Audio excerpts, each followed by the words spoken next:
2003년 사스 대유행이 시작되자 WHO는 이종욱 사무총장의 지시에 의해 전략보건운영센터 SHOC를 구축하게 됩니다. SHOC 센터는 전 세계 WHO 지역사무소와 각 나라의 보건당국을 연계해 팬데믹의 위험이 발생할 경우 조기 경보 시스템을 통해 신속히 정보를 공유하도록 한 시스템입니다.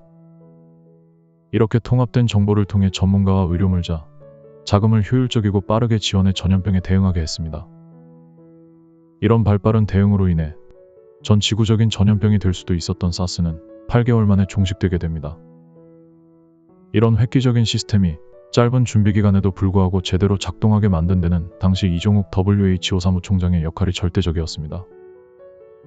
이종욱은 한양대학교에서 건축공학을 전공했지만 좀 더 가치 있는 길을 선택하기 위해 서울대학교 의과대학에 진학합니다. 대학 재학 중 안양의 성라자로 마을에서 한센병 환자를 위한 의료봉사에 참여하면서 그는 앞으로 자신이 가야 할 길이 정해졌다고 생각했습니다. 그리고 봉사활동 중 만난 일본인 레이코와 사랑에 빠져 1976년 명동성당에서 결혼식을 올립니다. 이종욱은 의과대학을 졸업한 뒤 일본인 아내 레이코 여사와 함께 남태평양의 사모아로 건너가가 한센병 환자를 치료하는 봉사활동을 시작합니다. 당시 가난한 사모아 사람들은 의료 혜택을 누리기도 힘들었는데 이종욱은 린든 존슨 병원에서 일하며 헌신적으로 환자들을 돌봐 아시아의 슈바이처로 불리게 됩니다. 특히 사모아는 한국 원양어업의 전진기지로 원양어선 선원 2,000여 명과 교민들에게 헌신적인 의료봉사 활동을 펼쳐 같이 일하던 의사들과 간호사들에게 깊은 인상을 심어주었습니다. 사모아에서의 한센병 환자에 대한 봉사와 연구 업적을 인정받은 그는 1983년부터 WHO에서 한센병 자문관으로 일을 시작했습니다. 1994년에는 글로벌 어린이 백신 사업 총괄 책임을 맡아 1년 만에 소아마비 발생률을 세계 인구 1만 명당 1명 이하로 낮추는 놀라운 성과를 만듭니다. 그의 이런 성과에 대해 사이언티픽 아메리카는 그를 백신의 황제라 칭하기도 했습니다. 2000년부터는 세계보건기구의 결핵퇴치사업 국장으로 부임해 현재까지도 가장 성공한 WHO의 민관협력 사업으로 손꼽히는 글로벌 결핵퇴치 파트너십과 글로벌 약품조달기구를 출범시킵니다. 그리고 2003년에는 그동안의 WHO 내에서의 활약을 인정받아 WHO의 제6대 사무총장으로 선출되게 됩니다. 당시 제6대 사무총장 선거에서 그는 세계 각국에서 지원한 80여 명과 대결해 7차 투표까지 가는 접전 끝에 마침내 사무총장으로 선출됩니다. 당시 선진국들은 자신들 나라의 영향력을 WHO에도 미치고 싶어 했기에 국가가 앞장서서 자국의 후보를 물밑에서 지원했지만 당시 대한민국은 그렇지 못했습니다. 국제기구의 중요성에 대한 인식 자체도 낮았고 그가 해온 활동이 국내 정치나 사회적 이슈와는 거리가 먼 활동들이었기 때문입니다. 당시 대한민국에서는 이종욱이라는 사람에 대한 관심도 정보도 없는 상황이었고 그의 WHO에서의 업적도 잘 알려지지 않은 상태였습니다. 그러다 보니 언론이나 정부의 지원도 거의 없다시피 했고 이종욱은 결국 스스로의 힘으로 제6대 WHO 사무총장의 자리에 오르게 됩니다. 사무총장이 된 이종욱은 WHO의 개혁에 앞장섭니다. 그것은 그가 20여 년 넘게 조직 내에서 일하며 봐온 WHO라는 조직의 비효율성과 구조적인 한계를 극복하기 위한 노력이었습니다. 그는 당시 WHO의 가장 큰 문제점으로 본 것은 지구적 위기에 대한 WHO의 반응 속도가 느리다는 것이었습니다. 그래서 그는 취임과 동시에 사스 조기 극복에 가장 큰 역할을 했던 신속 대응 시스템인 SHOC를 구축했던 것입니다. 그리고 그는 선진국의 치우친 자원을 저소득 국가와 개발도상국의 보건 문제를 해결하는 데 배분하기 위해 노력했습니다.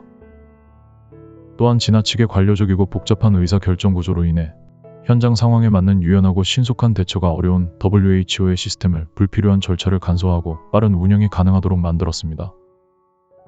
그는 에이즈 퇴치에도 앞장섰습니다. 취임하면서 발표한 2005년까지 300만 명에게 항에이즈 바이러스 치료제를 보급하겠다는 삼바이오 사업을 추진했습니다. 그리고 2005년 12월 에이즈의 날에 100만 명의 환자에게 치료제를 공급했다는 결과를 발표합니다. 그는 20여 년간 조직에서 활동하며 쌓은 각 나라들과의 유대관계를 발전시켜 보건 문제에 대해 글로벌 연대와 협력을 강화하는 리더십을 발휘했습니다. 이런 다양한 노력들을 통해 그가 사무총장으로 일한 짧은 3년여의 기간 동안 WHO는 보다 효율적이고 사건이 터지고 나서 해결하는 조직이 아닌 사전에 문제를 예방하는 기구로의 변신이 진행되었습니다. 이런 그의 노력은 WHO 직원들로부터도 좋은 평가를 받았습니다. 그는 현장에서 직접 문제를 해결하는 현장형 리더로 인정받았으며 소통과 협력을 중시해 말단 직원의 의견도 소중히 생각하는 모습을 보여주었기에 직원들은 그를 의견을 존중하는 사무총장으로 평가했습니다. 그는 재임 3년 동안 60여 개 국가를 방문하며 글로벌 연대를 역설했으며 미국, 프랑스, 러시아 정상들에게 의료펀드 확대를 호소했습니다.